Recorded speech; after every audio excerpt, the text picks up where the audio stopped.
All right, so go ahead and state your name and tell me your ride. What are we looking at? My name's Krystie, and you're looking at a 1987 Pontiac Fiero GT 5-speed. I am amazed. Okay, why in the world Fiero? I haven't seen one of these since I was like 8 years old, 9 years old. Freaking GM Fiero. Looks like a Ferrari. Why this car? Yeah, my mom had one when she was my age, and I saw one on Facebook Marketplace. So I was like, no way, and it was really good condition. It was on Marketplace for a really long time, and I was like, hey, like, would you go down on price? And he finally did. And I bought it, and I brought it home, and my mom was like, yeah. So you have the support of your parents. That is so awesome. Yeah. Now, you did mention you had to get it out of state. Tell me about that experience. I mean, why was the guy getting rid of it? And I mean, what did he kind of expect you or want you to do with his baby? Yeah, so, it was out of state. It was registered in Oklahoma when I bought it. Oh, wow. And then the guy transferred it to California.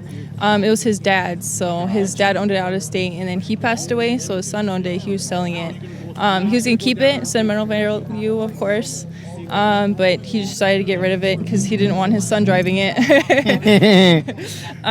So, yeah, and then, I bought it from him, and he just wanted it to go to someone that will keep it stock, you know? Yep.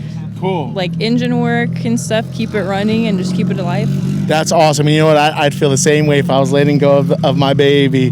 Now, again, this is old school. This is old school GM. This is a mid-engine kind of car. Like, do you know what you're getting yourself into, right? You know, like, what research have you done in terms of upkeep on these cars and what you need to look out for? And let people know if they're looking for Pontiac Fieros, what should they be looking out for as well? Yeah, well, this requires a lot of maintenance. It's obviously rear engine, super compact. It's hard to, do any work on it. Anything that helps is forums, and I was lucky to meet someone with a Fiero by my house. He was like, I have one. It's not running, though. And then so he's been helping me, too, with, like, engine work and stuff like that, telling me what to do. And then, like, I'll go do it, like, just through text. Yeah, I don't know, just if you have an old car and you don't know how to fix it, just find forums and online, YouTube University, like you can do anything yourself if you put your mind to it. That is hilarious. Now, Pontiac Fiero, what are some of the comments or what have people told you when you're driving, when you're at a stoplight? Have people like gawked at you, like, what in the world is this? Yeah, well, no one really knows what it is because you don't see them. Like, there's none in SoCal. There's only like 3 of them, I think, that are running. I don't know. They don't know the car is. They're like, oh, MR2, and I'm like, no. I bet that's the first thing you hear. Yeah. I don't know. It's good to educate people on, like, because I knew where this was, but it was like you said, AW11 MR2, Right. Now, okay, you're very well spoken for, and this is a primarily male-dominated kind of scene, kind of culture.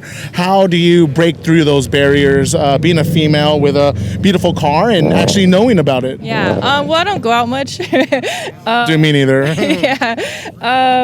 I don't know. Like, you just have to find the right people who, like, actually are into cars, not just people that want cars for clout and stuff like that. Those are the people that are like, oh my gosh, female driven. Like, no, that doesn't matter. If you're genuinely into cars and fixing them, it doesn't matter what race, gender, nothing, I think that the car community can have that positive light of being welcoming no matter anyone's background. But like you said, there are some people that want to flex over cloud and all that stuff and kind of push you off to the side. And I hope that we slowly push them out of the way to continue to welcome more people.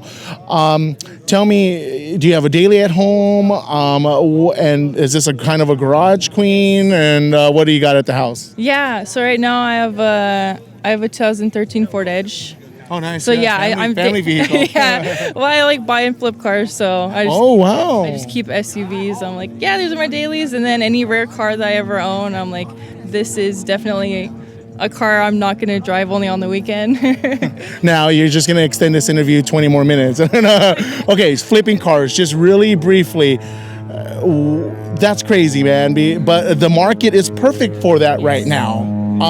Just give a brief overview. If people want to kind of get into it, I know that there's a limit before you become a dealer, right? Like, what should they be doing? What should they be looking out for? And trying to, make a few $100 or even thousands of bucks doing that. Yeah. So like when I started out, I just did deep research into the cars I'm going to buy and what the market is right now and who's owned them, the backstory, why they're selling it. Carfax, please check the Carfax before you buy a car. A lot of these people who are selling cars on the internet, they're rolled back, salvage title. They don't tell you, people aren't going to tell Especially the out-of-state stuff, right? Because you can title wash out there. Yeah, you can clean title if you breed in California. Definitely do your research before buying a car. Look at the market. Carfax, 100% do that before buying any car. Even at a, trusted dealership, no. Dealerships are... They're just as sleazy as everyone. They're a different story. That's pretty crazy. No, well, congrats. I mean, that's awesome. And I think that, especially the market right now, it's almost impossible to house flip right now with the interest rates and all that. But car flip, hey, you never know, especially if you have the resources. Right? Of course, yeah. Last question. California is going to be transitioning to electrification in the next 15 to 20 years. What are your thoughts of electric cars in the future of the car culture? I don't know. I think it'll bring a different view into the culture. I mean, there's Teslas here too. It's cool seeing them, them modded up in bags and stuff. But they can make it super unique. I mean, welcome them to the car community. About California switching to only solely electric, I don't know. I mean, you could see old classic cars flipping to electric. That'd be kind of cool, as long... I saw a Corvair with a Tesla battery or all this stuff. It was nuts. As long as an old school car is running, I don't mind if it's Tesla or... So you're not against someone picking up a 66 Mustang or whatever and putting a battery in it? Yeah, I mean, go ahead as long as, the car is being shown and everybody's, learning the history about it, all that. Please go ahead. That's very impressive. Very, very open-minded. You're too open-minded. Okay. No, well, thank you again. Where could we follow your build, find your build? Do you have an online presence or? Okay, yeah, go ahead. It's KRYSPIE 45. That is Instagram. All right, you got it. Thank you so much. I'm going to do just a quick walkthrough, but congrats on your car. Beautiful. And keep it running. Keep it like this.